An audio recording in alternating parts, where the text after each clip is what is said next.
This is exactly right. The Hulu original series Furious is now streaming on Hulu and Hulu on Disney+. Starring Emmy Rossum as Alice Black, Furious follows a rookie FBI agent on the hunt for Catherine, played by Lola Pettigrew, a mysterious and calculating female serial killer. While Alice upholds justice, Catherine kills for it, terrorizing the rich and powerful men of New York in her pursuit of vengeance. With secrets that change everything, Alice discovers there's a thin line between hunter and prey. Watch the Hulu original series Furious. Now streaming on Hulu and Hulu on Disney Plus for bundle subscribers. Terms apply. Goodbye. I'm Nancy Glass, host of the Burden of Guilt Season 3 podcast. This is a story about a horrendous situation that destroyed 2 families. It's a scorched earth war that shows just how far someone will go to get what they want. Cindy said I had to choose between the truth and my family, and I had to choose the truth. Listen to Season 3 of Burden of Guilt on the iHeartRadio app, Apple Podcasts, or wherever you get your podcasts.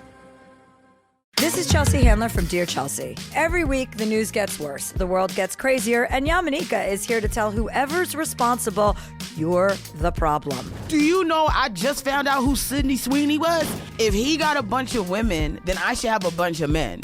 Do better or do less so I don't have to do so much. I'm Yamanika, and I'm out. Listen to You're the Problem with Yamanika starting on July 15th on the iHeartRadio app, Apple Podcasts, or wherever you get your podcasts.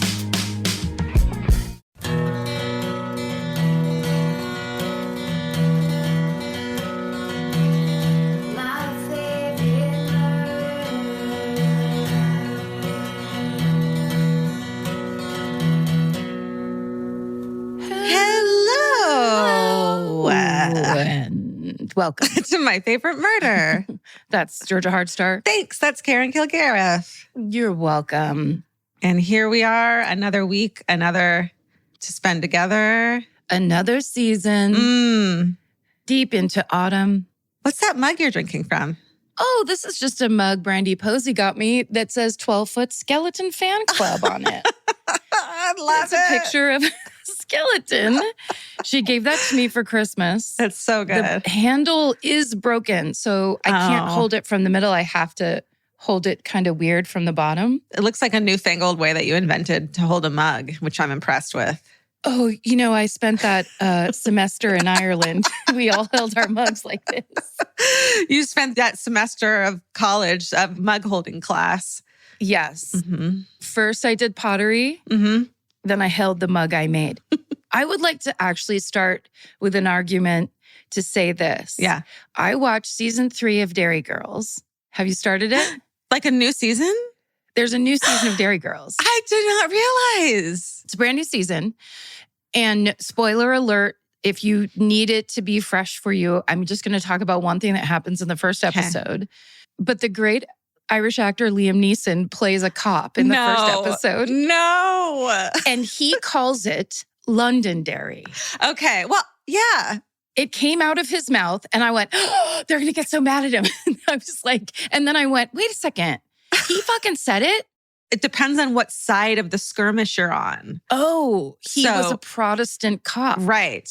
So they are like, it's London. It's part of Londonderry. And they're like, no, it's dairy. It's fucking just dairy.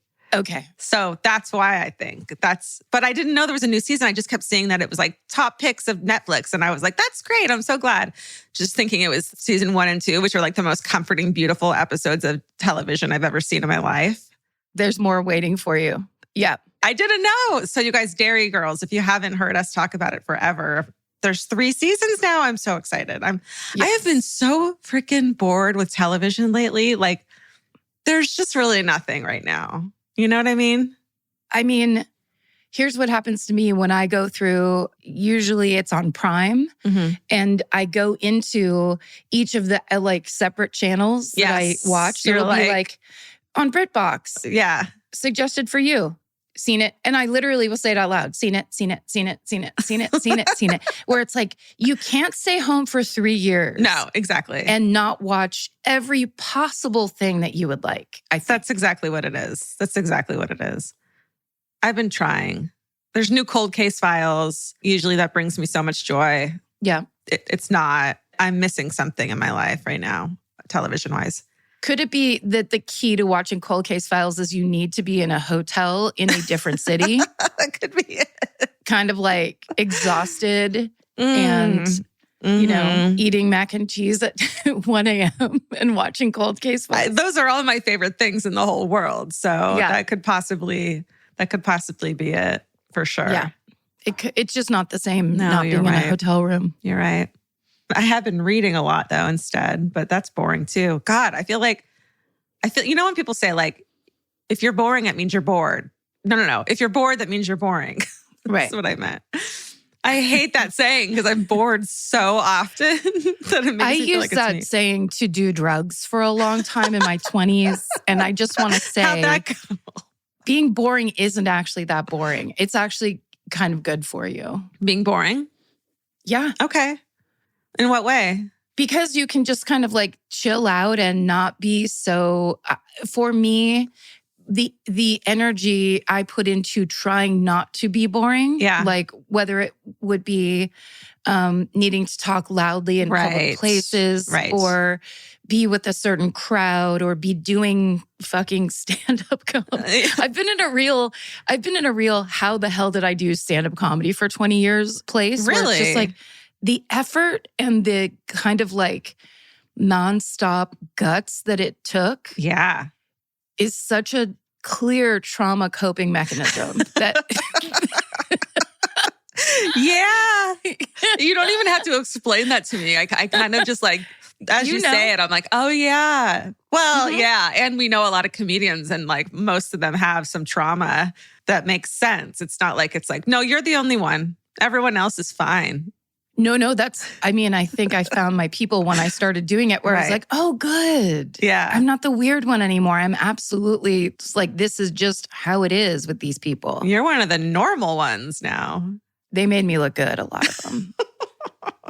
Anyhow, what are you reading? I read a really good book called The Making of Us by Lisa Jewell. And it's basically like one of those stories of like a sperm donor and the 4 siblings who find each other as adults that were children of the sperm donor. But there's like a mystery and there's some murder going on in it. And it's like, or possible murder. I don't want to spoil it, but it's good. It's like a mystery, but not too heavy. You know what I mean? Like a lighthearted, a light mystery.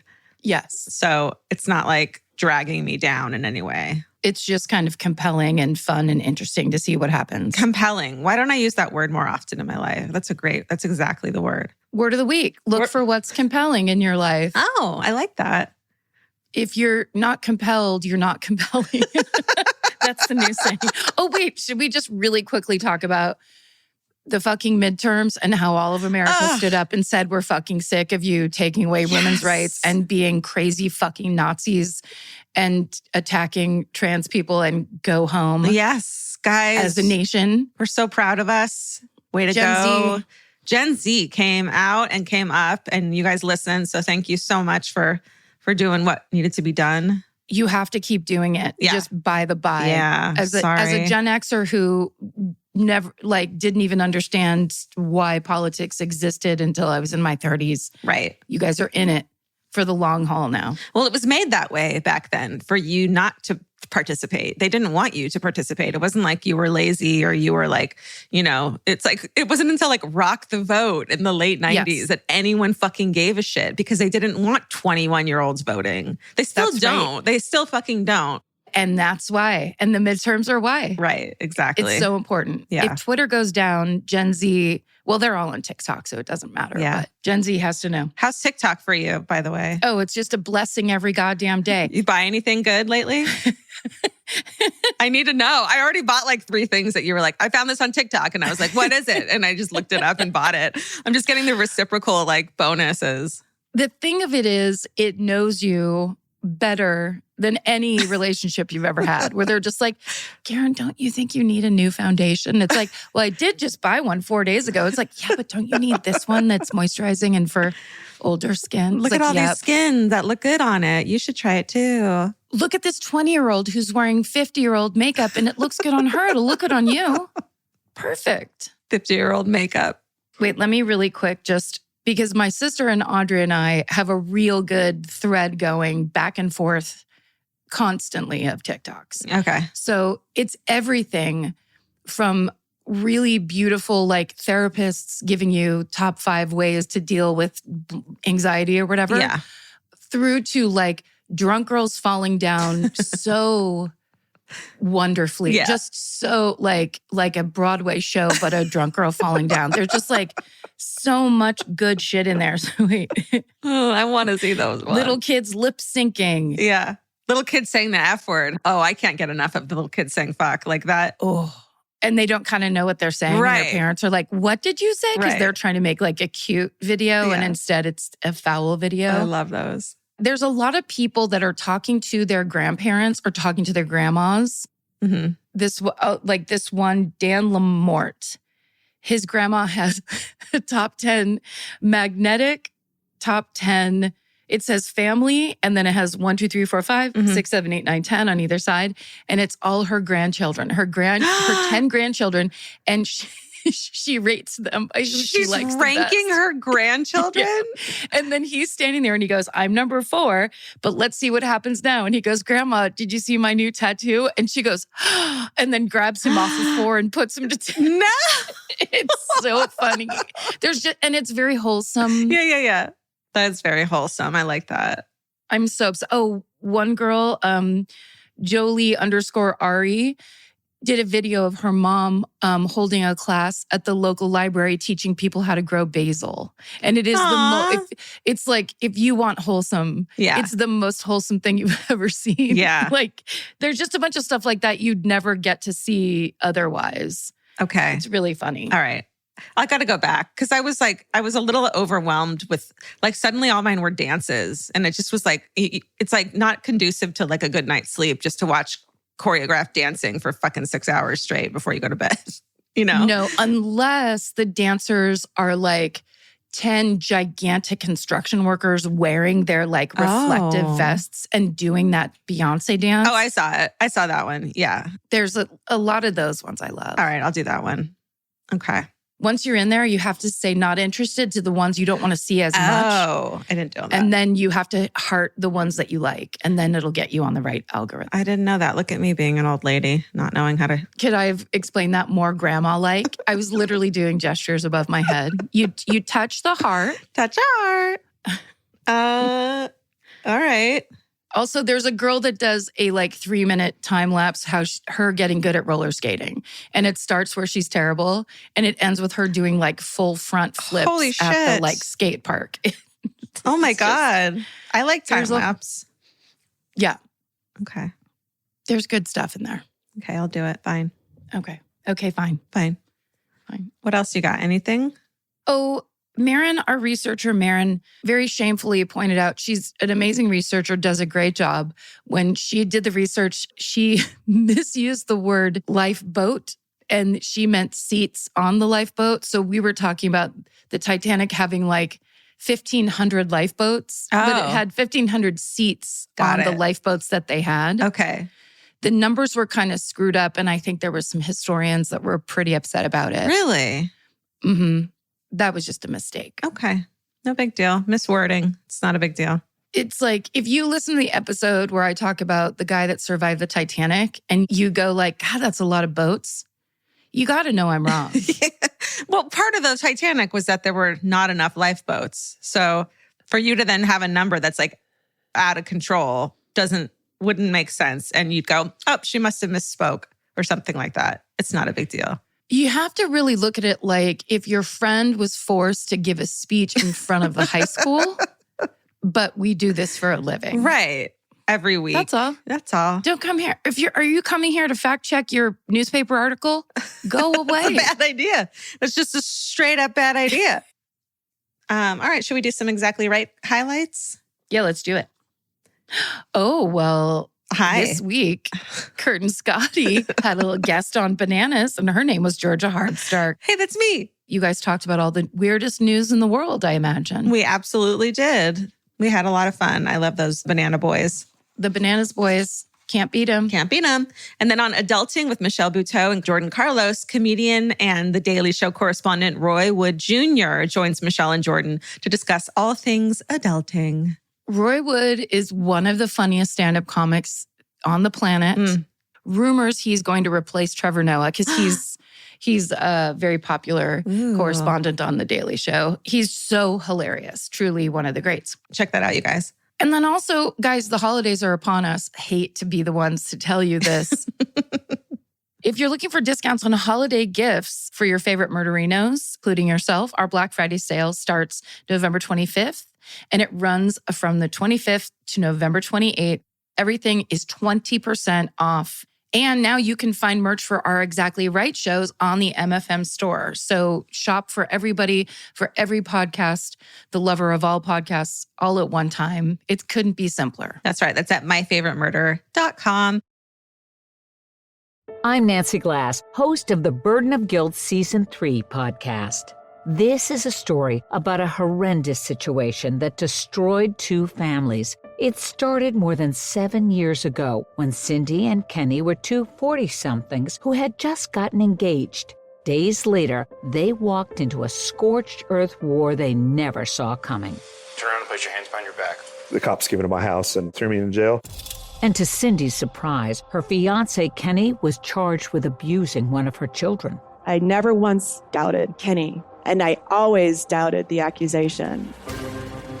On Season 3 of Burden of Guilt, you'll hear a story about the lengths someone will go to in order to get what they want. This case has got to be one of the most despicable.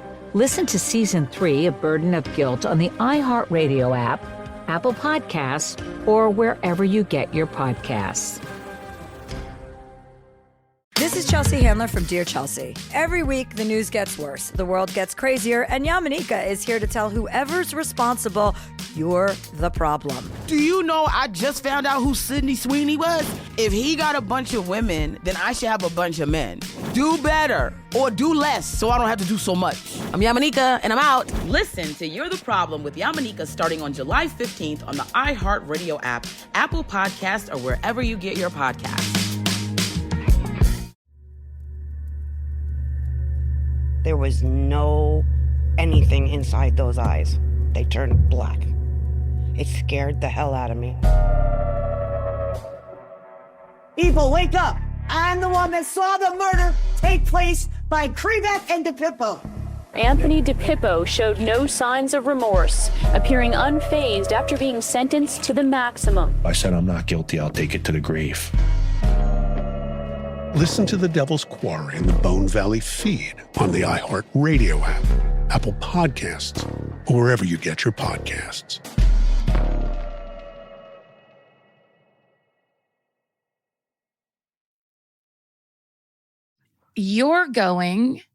It's your week to go. Yeah, sit back, relax. I'm gonna. M'lady. Let me take my slightly broken 12-foot skeleton fan club mug and sip out of it. What if she gets to do the exact same thing for Christmas this year? Just so that I'd love it because then I don't have to use this janky one that I glued. All right. Today, Karen, sit back, as I said, because I'm going to tell you about how one of the largest Vegas heists in history made a 21-year-old one of the most wanted women in America. Oh, shit. This is the story of Heather Tallchief. Wow. Okay. Love a heist. Love a heist. The sources used in today's episodes are a Dateline article and an interview by our friend Keith Morrison, friend of the show. Keith Morrison. Friend of the show. A 2021 Netflix documentary called Heist, a Crime Reads article by Jonathan Lee, 2 Newsweek articles by Molly Mitchell, an All That's Interesting article by Marco Maragatov, and an Esquire magazine article by Lauren Crank, and other sources that are listed in the show notes. Okay. Here we are. Let's start on October 1st, 1993. We're in Las Vegas, Nevada. Yeah. Those bring you visceral memories or no? I mean, just the 90s were rough. We've said it 1,000 times. Yeah. This is a rough era. Well, really now.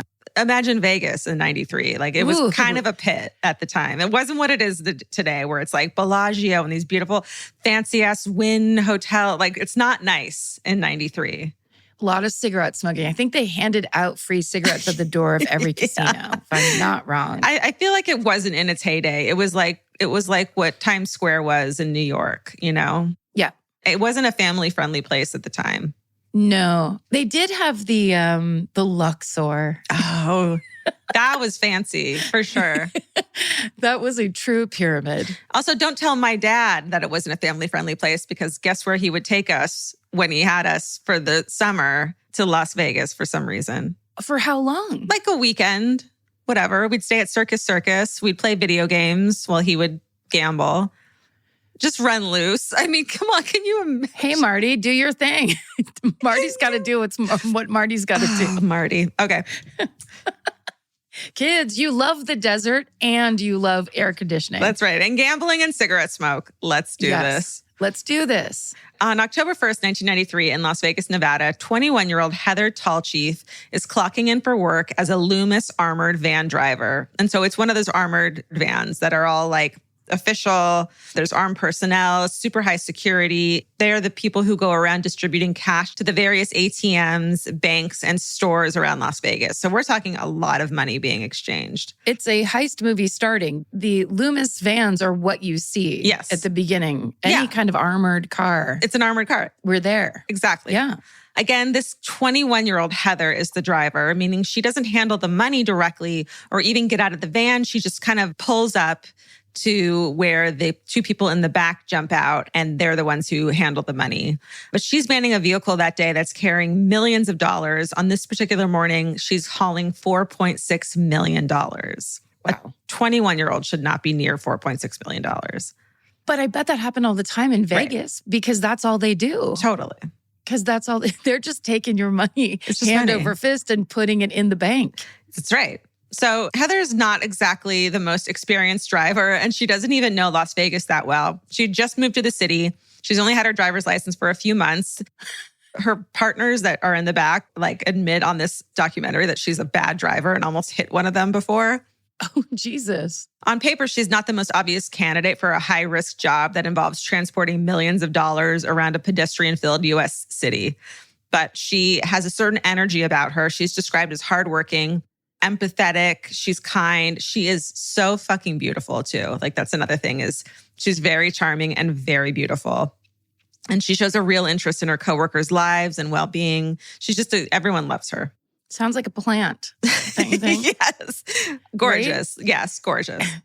A gorgeous 21-year-old plant. Well, because who better to go in and be like, I think I should do this job. Yeah. I can barely drive. Yeah. And they're like, okay, sounds good. Yeah, she knew what she was doing. Yeah. She's also interested in learning the ins and outs of the security industry. She's really good with a firearm, which is important for the job. She passed the test with flying colors. And because of all these things, and despite having only been employed with Loomis for around 6 weeks, she's already being promoted to doing higher risk ATM cash runs. So there are levels of cash runs, and she's already been promoted, as I just said, in different words. In a different order. One more time, just so we get it. A different order of words every time, but the same words. Just backwards and forwards. So these higher risk runs are carried out by a 3-person team. And rounding out Heather's group are her colleagues, Scott Stewart and Steve Marshall, who are the guys that actually handle the money. So when Heather starts the engine and takes up on her route, Scott and Steve are sitting in the back of the armored van. They're surrounded by these heavy bags of cash, and they're ready to hop out and reload the ATMs in various casinos. So they're like the action guys. She's like the getaway driver, but it's not but not getaway because it's actually her job. Right. She shouldn't be getting anywhere. She's not getting anywhere. She shouldn't be. And their first stop is our favorite casino, Circus. That's right, baby. Do not do drugs inside Circus. May I just say? Oh, that sounds like great advice. I don't know if it's true or not, but I'm not testing it, and I believe you. I'm just saying, of all the places you could be, you're not going to want to be inside Circus when those mushrooms hit. Oh my God, I haven't been in there since I was a child, honestly. I can't imagine. It's a bit heavy. Well, you can actually just watch, if you want to know what it's similar to, you can just watch Fear and Loathing in Las Vegas. Oh, sure. Yeah. They go there and they're on drugs. There you go. So they get to Circus. As they've done countless times before, Heather drops Scott and Steve off at the casino's basement entrance. And so the guys get out with around $1 million in cash, these big bags of like locked cash bags. They go to various ATMs throughout the casino. And it's one of their biggest casinos that they have to go to, like money-wise, because there's a ton of ATMs. So the run takes the longest amount of time, which is about 20 minutes. And so they are supposed to meet Heather. She's supposed to pick them up at a different entrance because they have to go all the way through the casino to drop off the cash at each ATM.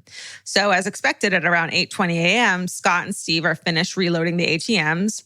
They exit the casino, still carrying their Loomis bags, and they head towards the pickup spot, but the van isn't there. Uh-oh. At first, the men assume, this dumb 21-year-old, she must have gone the wrong way and she forgot where was she supposed to pick us up. So they walk all the way back through the casino to where she had dropped them off. She's not there either. And they're just standing there with these bags of cash now, kind of like targets, Yeah. And so since she's not there, they try to radio her. There's no answer. They think that maybe she had been a target because maybe she had been kidnapped. So, or maybe she got in a traffic accident. Maybe she got lost because she's new to the city. Like they weren't thinking something nefarious had happened. And she still has $3 million in the van. So they're like, maybe she got kidnapped. Oh, yeah. They call Loomis and tell them that Heather is MIA. And not long after, authorities are alerted to the missing driver and the cash. And this kicks off the decade-long, drama-filled search for Heather Tallchief. Decade-long? Mm-hmm. Oh, Jesus. That's right. So let me tell you a little about Heather Tallchief. She is of Seneca heritage on her father's side and Italian-American heritage on her mother's side. She's born in Buffalo, New York in January 1972. Her parents are just high schoolers who like to party. When she is born, they have a shotgun wedding. And in Heather's early years, her parents are unable to provide her with a safe, stable home. She grows up in a house where strangers are in and out, partying, openly consuming hard drugs and alcohol. Her parents are coming and going. Parties get so rowdy that cops have to stop by often to break them up. So it's not a good childhood home for her. That's not for babies. No. When she's a toddler, her mom leaves Buffalo and moves to San Francisco and puts Heather in sole custody of her father, who's struggling with his addiction and not always able to take care of her. He remarries a woman that Heather herself describes as emotionally and verbally abusive, saying that, quote, "It was very, very clear how much she hated me." Oh.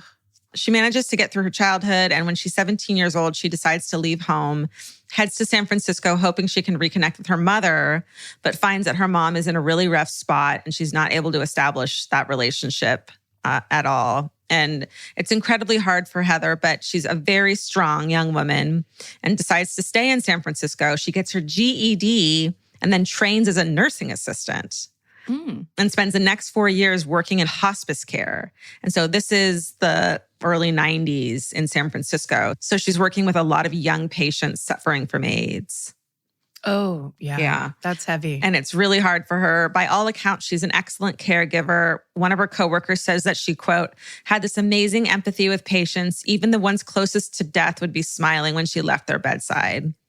But of course, it takes this huge emotional toll on her every time one of her young patients dies of AIDS. And so she turns to drugs, and pretty quickly her life spirals.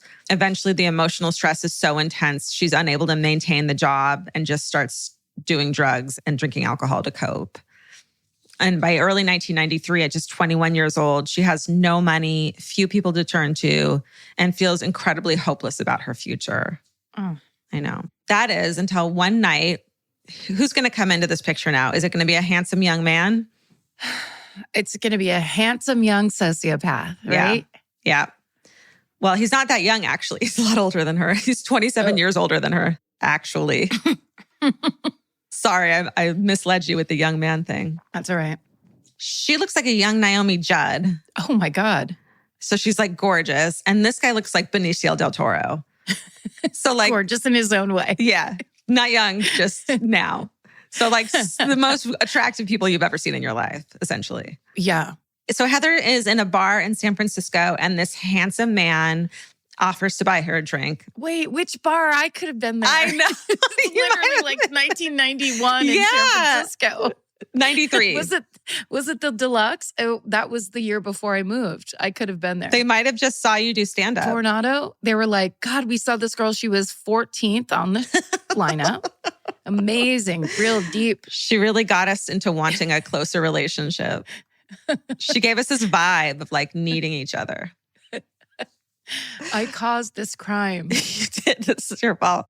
His name is Roberto Ignacio Solis. He's from Nicaragua, and he's this charming, romantic man, older man. He's 48 years old, and she's 21. So, of course, he's unlike any man she's ever met in her life, because, of course, right? Yes. Yeah. The two of them hit it off. He has this intrigue about him. He tells her about his interests, which include mysticism and self-hypnosis.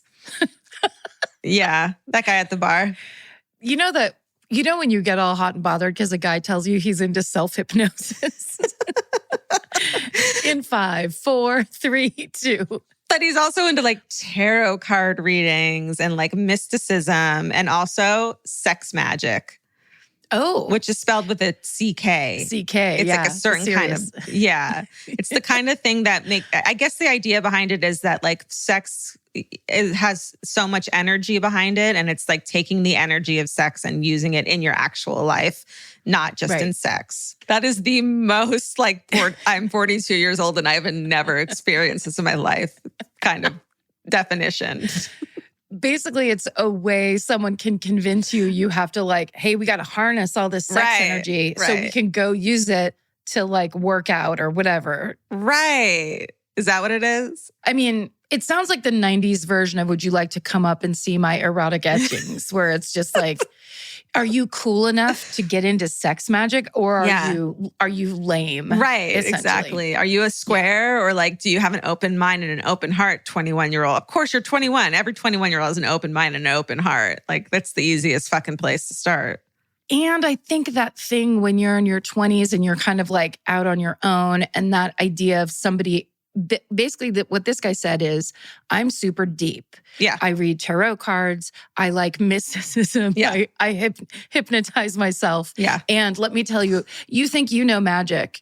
Well, I know magic that's spelled with a K at the end. That's you right. have no idea. Like it's basically the occult version of the boyfriend that's like, name 3 of their albums. Yes. And you can't, and you're shamed. And he's like, fine, I'll fuck you anyway. And then you're in. That's the bond. That's exactly what this, I don't even have to read the next couple paragraphs because you just explained the bond. No, I'm totally serious. You just explained it so well. She later says, quote, when I discovered all these metaphysical concepts, it made me feel like I wasn't floating out in the ether. So yeah, it was like grounding her. But you know what that actually is? Can I just say? Yeah. The floating out in the ether is addiction. And that feeling of not being grounded, of feeling like you don't know things, everybody else does, you're lost, that's addiction. Yeah. And so those kind of solutions that come that are like, learn sex magic and you won't have this feeling anymore. It's like, right, but you're still going to be an addict deep down because that's how you were raised. Or it's depression. Too. I feel like floating out in the ether, having nothing to cling on to, in my experience, is what depression looks like. So that is a really good point. Sure. And she seems like had probably both in her life going on.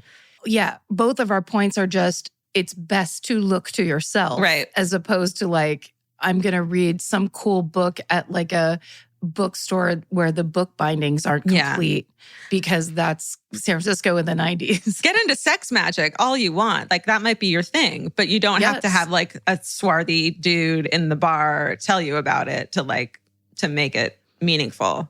Well, and also, what if that isn't the thing that doesn't make you feel like you're floating out there anymore? And then what are you going to do? Right. There should be more than one book that solves it for you. It should be this podcast. It should. We have all the answers to people that this thing happened. That's right. 40 years ago. We're the ones right here. I just wish I had done it differently. That's all I'm trying to say. I wish I'd made better decisions for myself. Look at where you are right now. You're fine. You're good. You made it. You are sex magic, baby. Wait a second. Hold on. You're right. Hold the phone, Karen. Hold on. This is the moment I've been waiting for. I made it. You and your mug. You guys you did it. We did it. So, of course, the relationship moves super fast. Within weeks, she's moved in with him. And it's important to remember how young she is compared to him, especially how fragile emotionally she is. And he just swoops in with all these solutions to her problems. She says, quote, "He was the stillness in the eye of the storm. He gave me a sense of purpose, direction, and security. He made me feel like a queen," which she deserved. She was, you know? Yes. But of course, there's some massive red flags around Roberto, like the fact that he has aliases. Lots of aliases. Oh, how many? Lots. I think like 20s, in the 20s. So what do we cut it off at? Like 5? Yeah. 3? Under a dozen. Let's say under a dozen is... Yeah. Then that's a red flag. Yes. 11, fine. 13, no. Baker's dozen? No way. No way. Gross. And he apparently goes by at least 20 different names. It says it right there. Thank you, Marin. She knows the questions Karen's going to have. He also has done prison time for murder. In 1969, when he was 23 years old, he killed a 61-year-old Loomis armored guard during a botched robbery. Oh, no. Uh-oh, foreshadowing. Foreshadowing or backshadowing. Backshadowing. He was sentenced to life in prison, but while incarcerated, he wrote several critically acclaimed anthologies of poetry under a pseudonym. And so several famous writers lobbied for his release because of his amazing poetry should somehow get him off from killing a person, an innocent person. Man. So in 1991, he's paroled. Oh, just before she meets him. Yeah. And so not long after he's released from prison, he's back to his old ways. So in July 1993, just a few months after they met for the first time, Roberto has convinced Heather to hastily move to Las Vegas with him. They get an apartment off the Strip, and within weeks of getting there, he's pressuring her into getting a job as a Loomis armored van driver. Exactly right.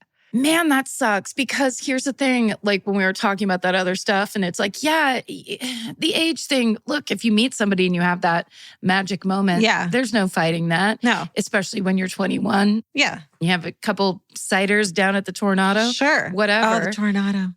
But then the peeling, the layers of like, but this. Yes. And then, this sucks. Well, these are the stories. Yeah, it's the stories that we tell that are always like, there's like, for every story that we tell on this podcast, there's a million that are like, and then they were like lived happily ever after, or they didn't. But they didn't rob a bank. It was like, fine. And then, but the idea that the reveal is he's murdered an armored truck driver before, and he's essentially using her like a tool. Yeah. He's using her like he would use a map or a gun or anything else. Yeah. And that fucking sucks. Well, just wait, because so Heather knows about Roberto's past and the botched robbery that sent him to prison involving a Loomis guard, but she's not concerned. She trusts him.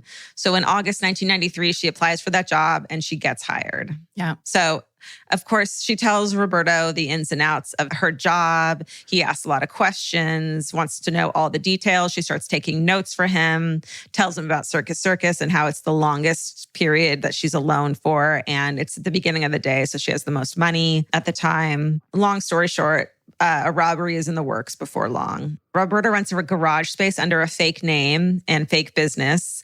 And this is going to be the place that Heather will soon bring her armored vehicle and all the cash to when she escapes to avoid suspicion. And meanwhile, Heather starts practicing the drive from Circus Circus to the garage, making sure she gets it completely right and is like they're practicing for this heist, essentially. Right. Yeah. Heather's super nervous and she hasn't even known Roberto for a full year yet, but she convinces herself that going all in on this plan is the only way to prove to him that she's devoted to him. In the documentary, The Heist, he like shows her hypnosis tapes and like gets her hypnotized to like get her ready to do this.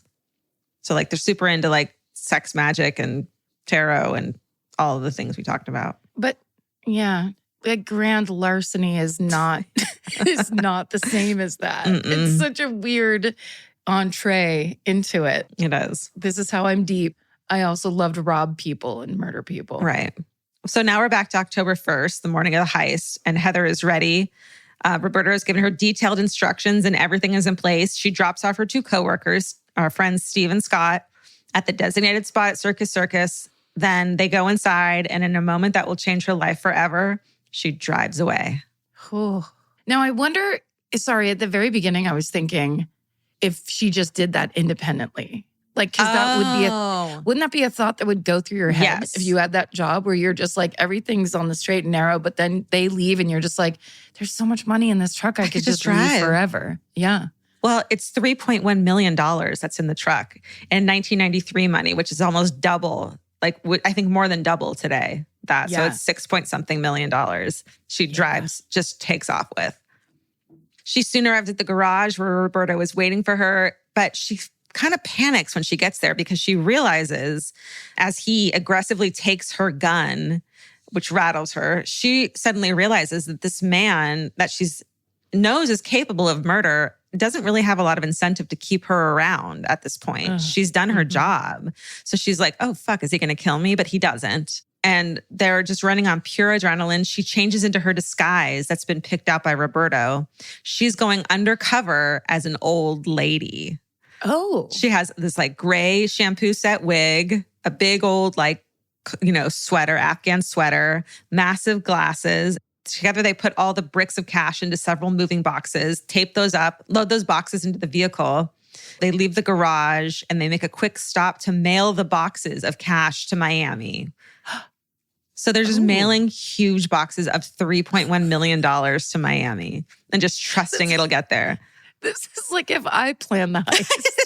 it shouldn't have gone so well. It really shouldn't have. Yeah. But it does.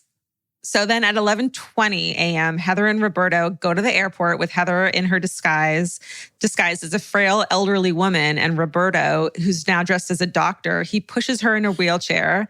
They get on the plane. The flight crew notices something weird, though. The old woman simply stands up from her wheelchair and walks right off the plane when they land. And they joke about witnessing a miracle.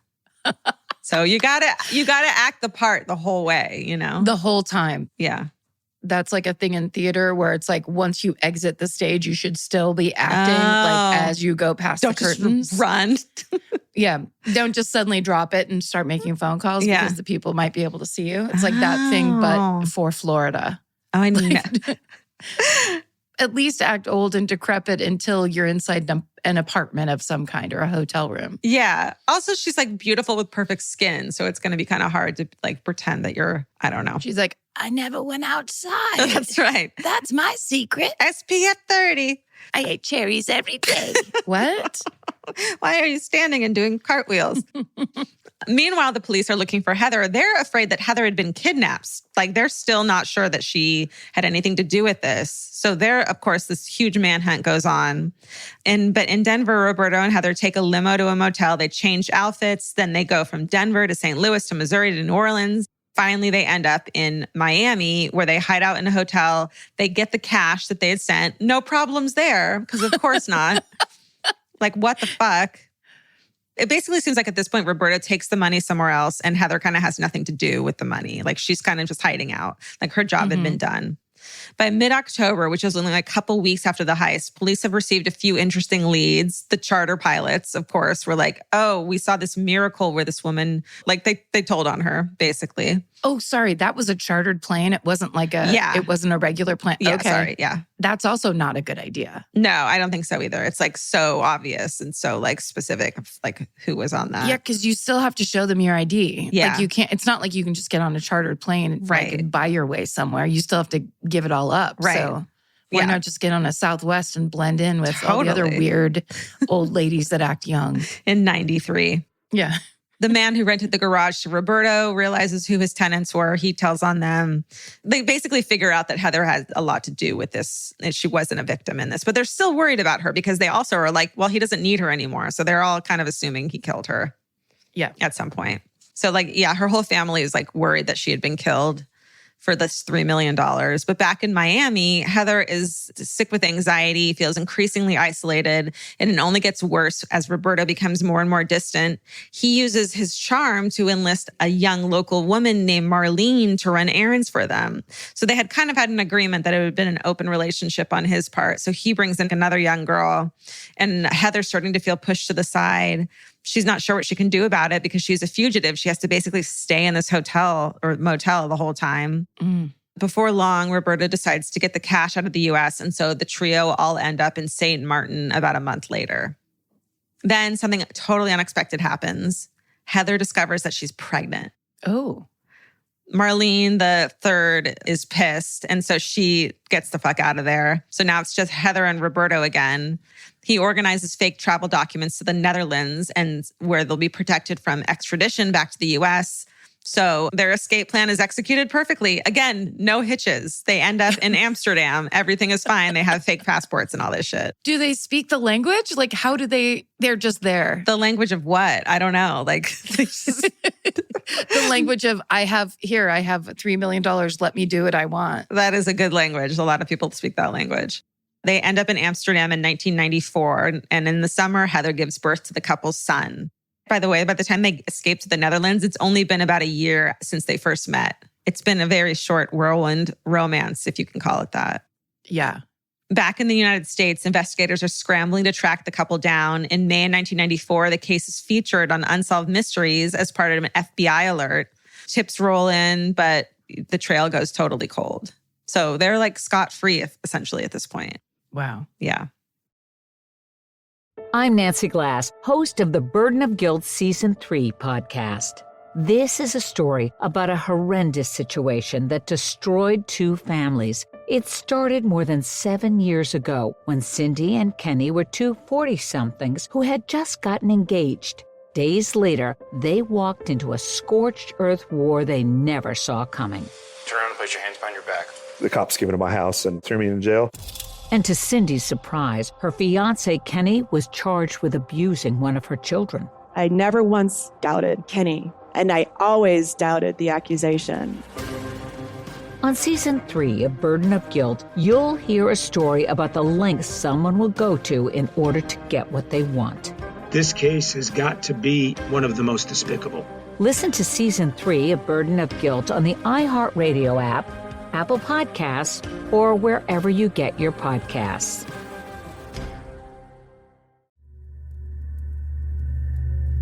There was no anything inside those eyes. They turned black. It scared the hell out of me. People, wake up! I'm the one that saw the murder take place by Krebeck and DePippo. Anthony DePippo showed no signs of remorse, appearing unfazed after being sentenced to the maximum. I said, I'm not guilty. I'll take it to the grave. Listen to The Devil's Quarry in the Bone Valley feed on the iHeartRadio app, Apple Podcasts, or wherever you get your podcasts.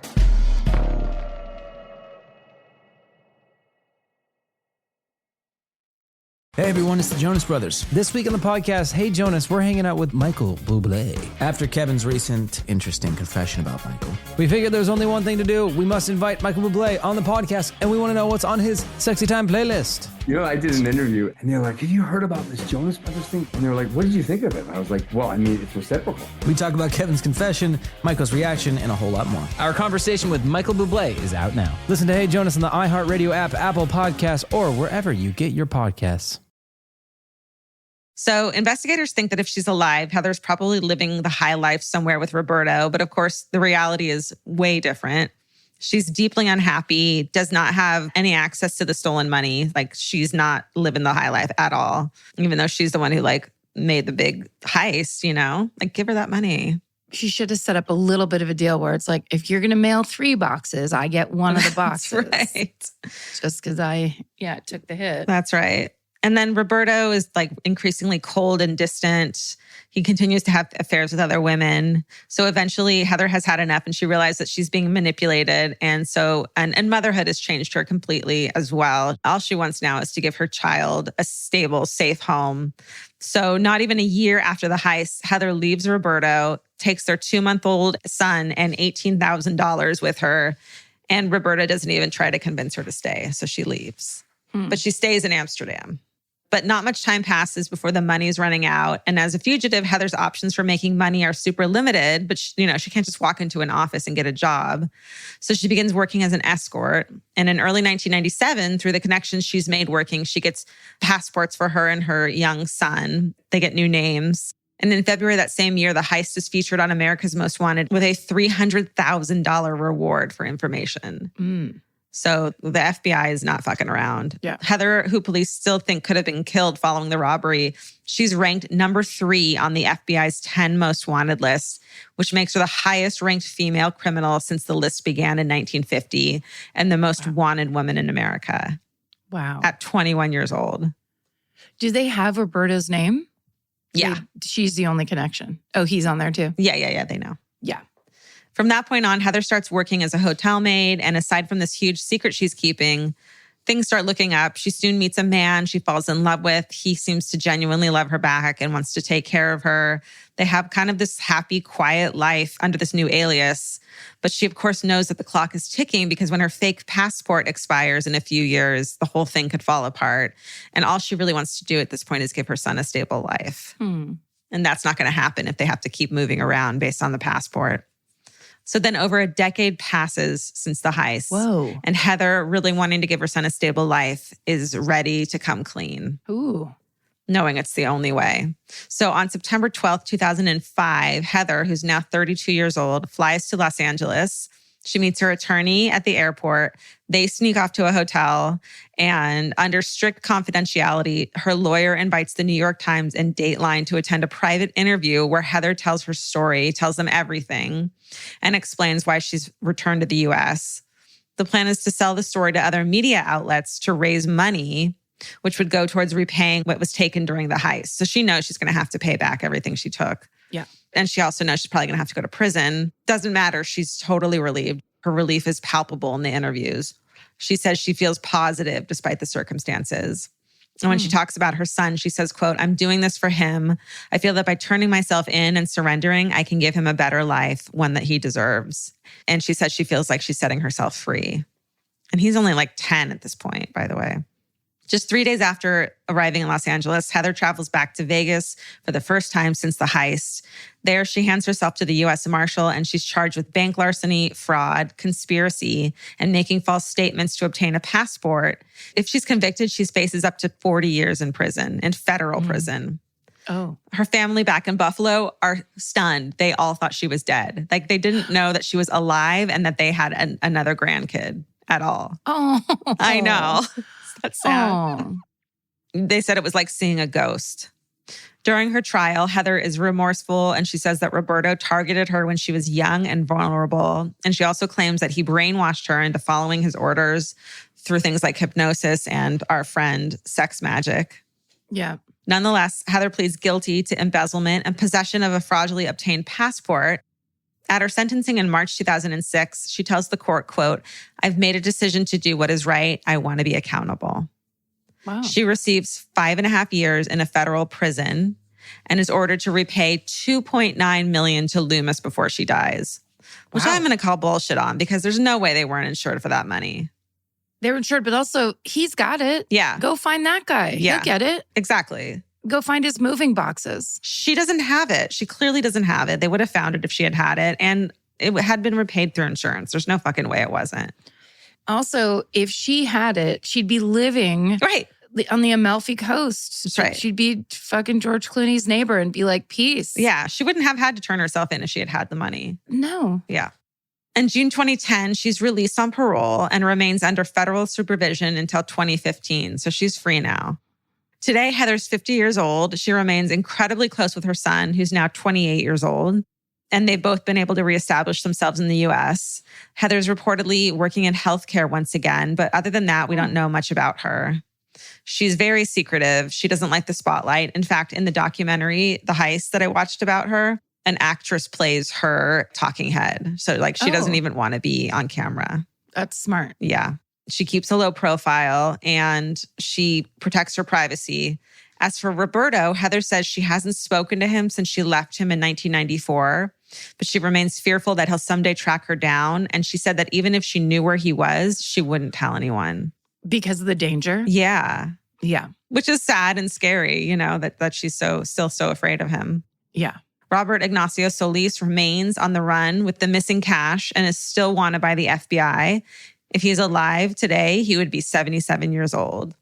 And that is the story of Heather Tallchief, the 21-year-old woman who pulled off one of the largest Vegas heists in history. So we're giving her credit for the heist, but then we're kind of saying it's not her fault also. Right. Well, she drove off. She did drive off. And she served her time. She did. I can see myself at that age, in that era. Yeah. Behind that wheel. Yeah. Literally being like, can't I just drive off right now? Couldn't I do this?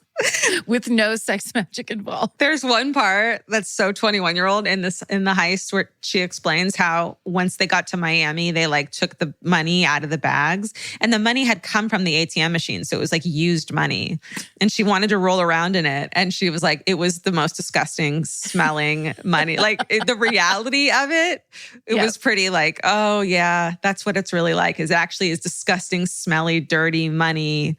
And it doesn't feel that good. This isn't a movie. You should probably realize that pretty quickly. Yeah. First of all, I think there are rules from what, and I feel like last podcast on the left has talked about stuff like sex magic a lot. I'm sure. I think my knowledge of it is probably because of Marcus Parks. But I feel like you can't have that kind of materialistic drive. Attachment to money. To use in sex magic. Got it. It's supposed to be more nature-based and these are the human drives. You're not supposed to be using it for manipulation. That's bad. Yeah. It did seem like that positive witchcraft, Satanism, nature aspect of it is what it's supposed to be. Yeah. Right. I think it is. But also it's just any dude that's opens with, hey, I read tarot cards and I'm really into, self-hypnosis. Yeah. It's just sir, no. Sir, do your own heist. Sir, you can buy me a rusty nail or a lemon drop shot, but that's as far as this is going. Yeah. Slow it down. Yeah. And also just to be in the midst of that, that's such an actual heart-dropping moment when once they're driving away and she realizes, and he takes the gun. Yeah. And then she's like, oh, whoops. That's the moment she thought of that. All you are is an accessory at that point. You've served your purpose. I mean, maybe he was in love with her. The fact that she served her purpose, he was a murderer, but he didn't kill her. He could have. Right. Yeah, he must have loved her. Yeah. And also she clearly was very in love with him to have it not even occur to her until that moment. That's like watching your fifth date guy be rude to a waiter. And then you're like, oh, shit. Except for it's a horrifying murder crime version of it. That's a very good point. Oy. Oh. Woo. Well, that was great. Thank you. Good job. That was for a shorty, that was very compelling. Good story. Thank you. I'm glad it went well for you. Me too. Because I would have fully fucking bailed. Thanks, guys, for listening. As always, we appreciate you. You're our pals. We'll do a heist with you. We'll heist you up. Yeah. If that's what you need. If you're 21 and you're looking for a grounded plan for your future. Here we go. We'll actually, you know what? We'll be the ones on the other side of the 48-year-old man trying to get you to heist with him. And we'll just be like, can I talk to you in the bathroom for a second? It's important. Go home right now. That's who we are for you. Always. That's who we are. And we always will be. So stay sexy. And don't get murdered. Goodbye. Elvis, do you want a cookie?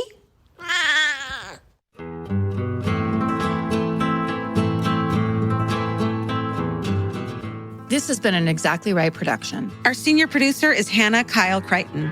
Our producer is Alejandro Keck. This episode was engineered and mixed by Stephen Ray Morris. Our researchers are Maren McClashin and Gemma Harris. Email your hometowns and fucking hoorays to myfavoritemurder@gmail.com. Follow the show on Instagram and Facebook at myfavoritemurder and Twitter at myfavemurder. Goodbye.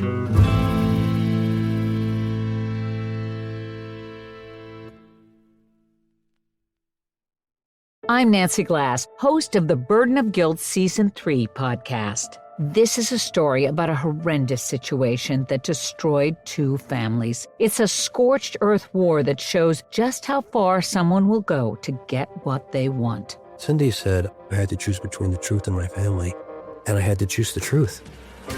Listen to Season 3 of Burden of Guilt on the iHeartRadio app, Apple Podcasts, or wherever you get your podcasts.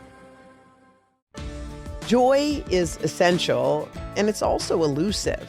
But now, there's a new and exciting way to start your journey toward a more joyful existence. Joy 101. If you're craving inspiration, support, and useful tools to maximize your joy, tune into these candid, uplifting, and moving on-air chats. Listen to Joy 101 with Hoda Kotb starting June 10th on the iHeartRadio app, Apple Podcasts, or wherever you get your podcasts.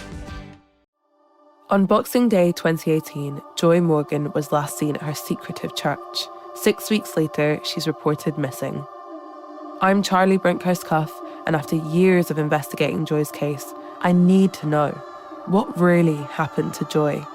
This is The Missing Sister, the true story of a woman betrayed by those she trusted most. Listen to The Missing Sister on the iHeartRadio app, Apple Podcasts, or wherever you get your podcasts.